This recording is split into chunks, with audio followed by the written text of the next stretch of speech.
ሰላምታችን በያላችሁበት ይድረስ። የተወደዳችሁና የተከበራችሁ ተመልካቾቻችን አዳዲስና ወቅታዊ መረጃዎች ወደ እናንተ ለማድረስ ተዘጋጅተናል። እናንተም ላይክ፣ ሼር፣ ሰብስክራይብ በማድረግ ቤተሰባችን ትሆኑ ዘንድ በአክብሮት እየጋበዝን አርዕስቶቹን በቅድሚያም ህወሓት አስከፊውን ጦርነት ለመከላከል ይጠቅማል ያለውን አስቸኳይ ጥሪ ያቀረበ። መንግስት የስምምነቱን መሰረታዊ ድንጋጌዎች በስልታዊ መንገድ በመጣስ ሰላሙን ለማክሸፍና ስምምነቱን ሙሉ በሙሉ ለመደምሰስ ቆርጦ መነሳቱን በጽኑ ከሷል። በመጀመሪያ የምናየው አጀንዳ ነው። የኢትዮጵያን የ1 ቢሊዮን ዶላር የዩሮ ቦንድ ዕዳ የያዙ ዓለም አቀፍ አበዳሪዎች የኢትዮጵያን መንግስትን እንከሳለን አሉ። ከኢትዮጵያ መንግስት ጋር ሲያካሂዱት የነበረው አዲስ የብድር ድርድር ያለ ስምምነት በመጠናቀቁ ምክንያት በመንግስት ላይ ህጋዊ ክስ ለመመስረት መወሰናቸውን ይፋ አድርገዋል። ይህ በአበዳሪዎችና በኢትዮጵያ መንግስት መካከል የተፈጠረውን የህግ ፍጥጫና ፍርድ ቤት የመካሰስ ውሳኔ በሀገሪቱ የወደፊት ዓለም አቀፍ የብድር ስም ጥላሸት ሊቀባው ይችላልም ተብሏል። ሌላኛው አጀንዳችን ነው። ዋሽንግተን እስራኤልና ሊባኖስ ሂዝቦላህ ስምምነቱን እስኪቀላቀል ድረስ የተኩስ አቁም ስምምነታቸውን ለማደስ መስማማታቸውን ማታውን ይፋ ማድረጉን ተከትሎም የእስራኤሉ ጠቅላይ ሚኒስትር ቤንያሚን ኔታንያሁ ደግሞ ካቢኔያቸውን ለአስቸኳይ ስብሰባ ጠሩ። የሊባኖስ ብሔራዊ ዜና አገልግሎት በበኩሉ የእስራኤል ሰው አልባ አውሮፕላኖች ወይም ደግሞ ድሮኖች በርካታ የደቡብ ሊባኖስ አካባቢዎች በሚገኙ መንገዶች ላይ ጥቃት አድርሰዋል ሲል ከሰሰም። የአሜሪካ ተወካዮች ምክር ቤት አባላት በኢራን ላይ ጦርነት የማካሄድ ስልጣናቸውን የማገድ ውሳኔ በማሳለፋቸው ፕሬዝዳንት ዶናልድ ትራምፕ የምክር ቤቱን አባላት አጥብቀው ተቹ። የኢራኑ ጠቅላይ ሚኒስትር ሙጅታባ ኻሜኒ በበኩላቸው ባስተላለፉት መልእክት ጠላቶቻችን በጦር ሜዳ ተሸንፈዋል ካሉ በኋላ አሁን ደግሞ የህዝቡን ጥንካሬ ለማፈረካከስና ለመከፋፈል እየሞከሩ ነው ሲሉ ተችተዋል። እነዚህንና ሌሎች በዛሬ ጥንቅራችን የምንዳሳቸው ይሆናል። እናንተም አብራችሁን ትቆዩ ዘንድ የአክብሮት ግብዣችን ነው። አብራችሁን ቆዩ።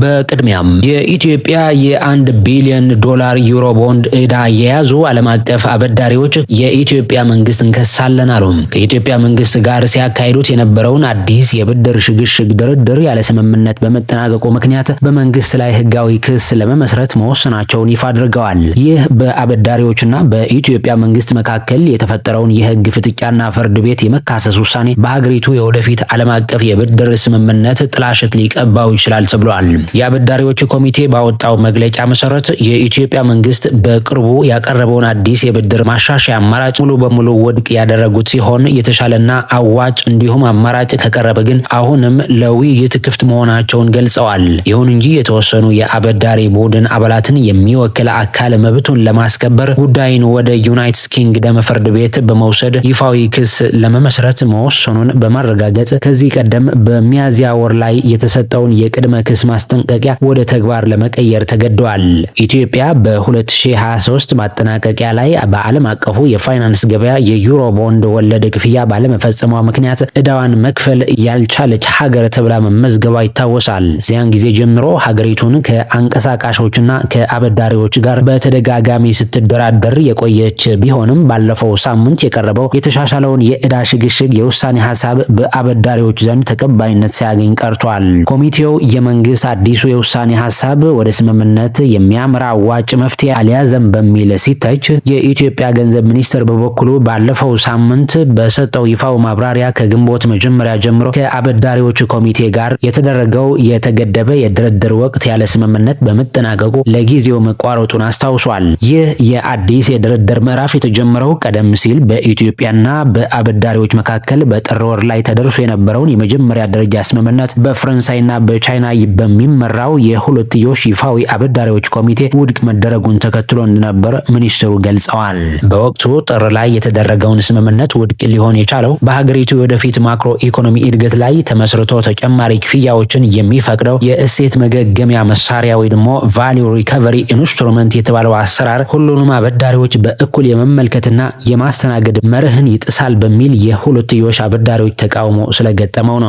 የገንዘብ ሚኒስትር በአበዳሪዎችና ኢንቨስተሮች የክስ መንግስት ውሳኔ ላይ ያለውን ቅሬታና አሳዛኝ ስሜት የገለጸ ቢሆንም አሁንም ቢሆን ኢትዮጵያ ከዓለም አቀፉ የገንዘብ ድርጅት ወይም ደግሞ IMF ፕሮግራምና ሁሉንም አበዳሪዎች በእኩል የመያዝ መርህ ጋር የሚስማማ በገበያ ላይ የተመሰረተ ዘላቂና አዋጭ መፍትሄ ለማግኘት በቁርጠኝነት መስራቷን እንደምትቀጥል አስታውቀዋል። ይህ በአበዳሪዎችና በኢትዮጵያ መንግስት መካከል የተፈጠረው የህግ ፍጥጫና ፍርድ ቤት የመካሰስ ውሳኔ በሀገሪቱ የወደፊት ዓለም አቀፍ የብድር ስም የፋይናንስ ተአማኒነትና የኢኮኖሚ ማሻሻያ ጉዞ ላይ ምን አይነት ተጽዕኖ ሊያሳድር እንደሚችል የብዙሃን ታዛቢዎች ስጋት ደቅኗል።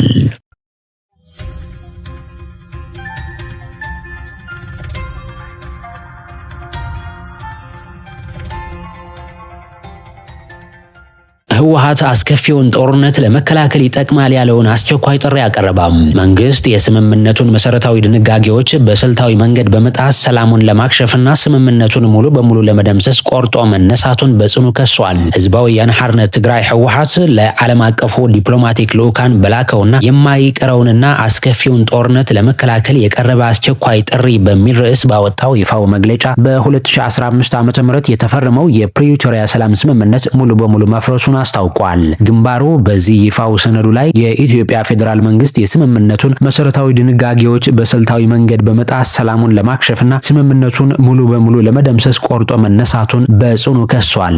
መግለጫው አሁን ላይ ያለው ሀገራዊ አቅጣጫ ከንግግርና ከዲፕሎማሲ ይልቅ የአንድ ወገን ፖለቲካ ማስገደድና ወታደራዊ አማራጮች የበላይነት እየያዙበት የመጣ መሆኑን ጠቁሞ ይህ አካሄድ በፌዴራል መንግስቱና በትግራይ ኃይሎች መካከል አዲስ የጦርነት ግጭት የመቀስቀስ እድሉ እጅግ ከፍተኛና ይቀር ያድርጎታል ሲል አስገንዝበዋል። በትግራይ ክልል ድንበሮች ዙሪያ የኢትዮጵያ መከላከያ ሰራዊት ከፍተኛ ወታደራዊ ዝግጅትና መጠነ ሰፊ ክምችት እያደረገ መሆኑን የጠቀሰው የህወሓት መግለጫ ይህ ወታደራዊ እንቅስቃሴ በክልሉ ላይ አዲስና አደገኛ ይፋው ያልሆነ ከበባና ሰብአዊ ቀውስ መፍጠሩን ነው የገለጸው። በዚህም ምክንያት የነዳጅ እገዳ መጣሉን፣ የንግድ ዕቃዎችና ፍሰት መገደቡን፣ የዋጋ ግሽበትና እጅግ ከፍተኛ ደረጃ ላይ መድረሱንና የክልሉ ምጣኔ ሀብት ሙሉ በሙሉ እንዲሽመደመድ ማድረጉን ግንባሩን አመላክቷል። ይህ ሁኔታም የሰብአዊ መብት ቀውሱን የሚበልጥ ያባባሰው ሲሆን ተፈናቃዮች ወደ ምዕራብ ትግራይ መመለስ አለመቻላቸውን፣ የዓለም አቀፍ ረድኤት ድርጅቶች ድጋፍ በከፍተኛ ሁኔታ መቀነሱንና አንዳንዶቹም አካባቢውን ለቀው መውጣታቸውን ቀውሱን ወደ ለየለት አደጋ አውርዶታል ሲል ወቅሷል።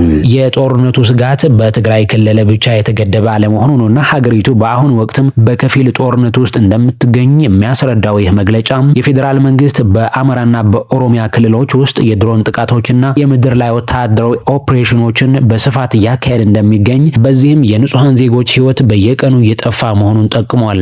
መላው የትግራይ ክልል እንዲሁም ሰፊ የኦሮሚያና አማራ አካባቢዎች ከደህንነት ስጋትና ከጦርነት ቀውስ ጋር በተያያዘ ሙሉ በሙሉ በተገለሉበትና ህዝባቸውን ባልተካተተበት ሁኔታ አገራዊ ምርጫዎችን ለማካሄድ መታቀዱንም መንግስት እያካሄደ ያለውን ስልታዊ የማግለልና ወታደራዊ ፖለቲካ የሚያሳይ ነው ብሏል። ህወሓት ለዓለም አቀፉ ማህበረሰብ ባስተላለፈው ጥብቅ ማስጠንቀቂያ ይህ አዲስ ሊቀሰቀስ ጫፍ ላይ የደረሰ ጦርነት በኢትዮጵያ ድንበር ውስጥ ብቻ ተወስኖ የሚቀር አለመሆኑን አስምሮበታል። በአሁኑ ወቅት በቀጠናው ካለው ከፍተኛ የፖለቲካ ውጥረትና በጎረቤት ሀገራት መካከል ከሚታየው የጠባጫሪነት ንግግር አንጻር የሚቀሰቀሰው አዲስ ጦርነት መላውን የአፍሪካ ቀንድ ምስቅልቅል ውስጥ የሚከትና እጅግ አስከፊ መዘዝ የሚያስከትል መሆኑን የገለጸው ግንባሩ አሁንም ቢሆን ለሰላማዊ ንግግር ቅድሚያ እንደሚሰጥና በክልሉ የተፈጠረውን የአስተዳደር ክፍተት ለመሙላት ሲል በ2012 ዓ.ም የተመረጠውን የክልል ምክር ቤት በድጋሚ ማዋቀሩን ቢገልጽም ማንኛውም ማህበረሰብ ሊሸከመውና ሊታገሰው የሚችለው ገደብ አለው በማለት ትዕግስቱን ማብቂያ ላይ መድረሱን በተዘዋዋሪ አመላክቷል።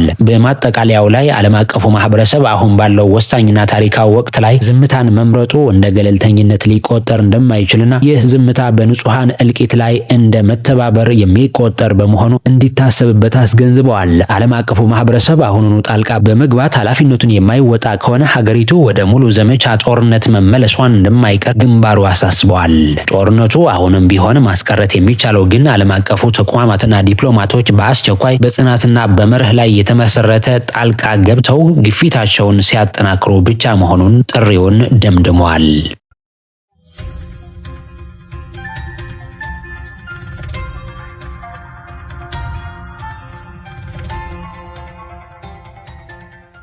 አሜሪካ ከሶማሊላንድ ጋር ያላትን ግንኙነት በይፋው የዲፕሎማሲ እውቅና ላይ ሳይሆን በተግባራዊ የኢኮኖሚና የደህንነት አጋርነት ላይ መሰረት በማድረግ እያሳደገች መምጣቷን አንድ አዲስ ጥናት ሰነድ አጋለጠ። ተመራማሪ ሳሚያ ሙሐመድ ባቀረቡት በዚህ ትንተና አሜሪካ የሶማሊያን የግዛት አንድነትና ሉዓላዊነት በይፋው መግለጫዎቿ ብታስከብርም በተግባር ግን የሶማሊላንድ አስተማማኝ የደህንነትና የኢኮኖሚ አጋርነት በመገንዘብ ግንኙነቷ ደረጃ በደረጃ ያሻሻለች ትገኛለች ሲል ነው ያመለከተው።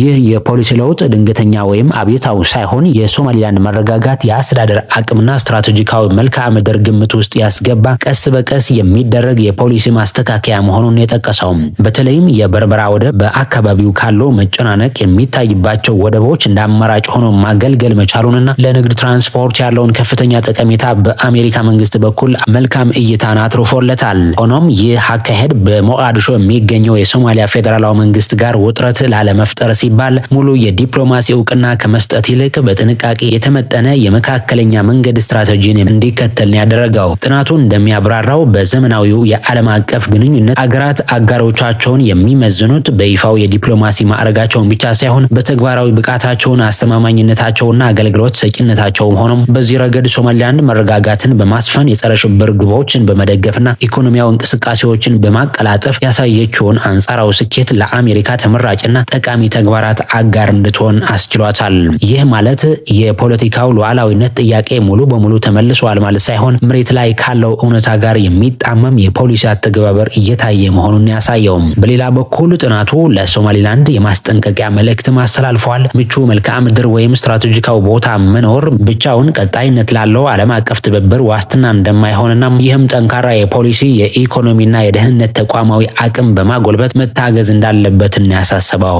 አሜሪካ የሶማሊላንድ ጉዳይ ከዳር እንደቆመ የፖለቲካ ጥያቄ ከማየት ይልቅ በቀጠናዊ የደህንነትና የኢኮኖሚ እድገት ላይ ጉልህ አስተዋጽኦ ሊያበረክት የሚችል ወሳኝ ተዋናይ አድርጋ የቆጠረችው መምጣቷን የጥናት ሰነዱን ያትታል። ይህ ሂደት በቅርብ ጊዜ ውስጥ የህግና የዲፕሎማሲ እውቅና ላያመጣ ቢችልም በአፍሪካ ቀንድ ጂኦፖለቲካ ውስጥ ሶማሊላንድ ያላት ስፍራ እያደገ መምጣቱን የሚያሳይ አድርጎታል።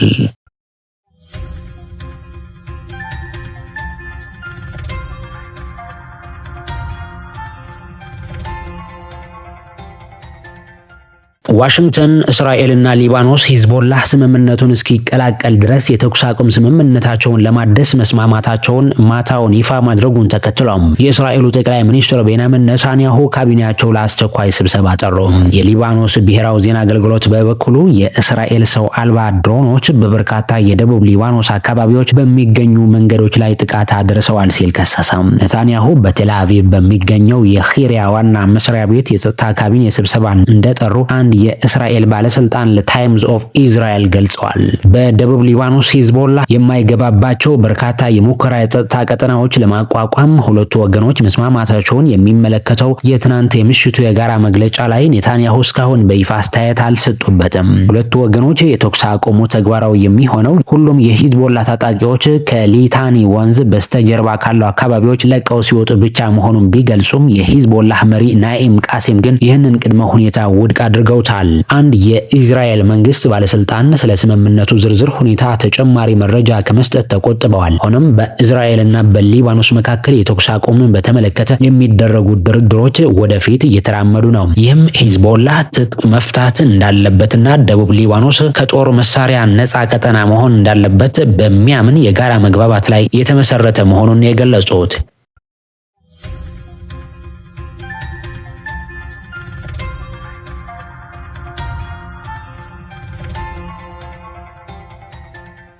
የአሜሪካ ተወካዮች ምክር ቤት አባላት በኢራን ላይ ጦርነት የማካሄድ ስልጣናቸውን የሚገድብ ውሳኔ በማሳለፋቸው ፕሬዝዳንት ዶናልድ ትራምፕ የምክር ቤቱን አባላት አጥብቀው ተቹ።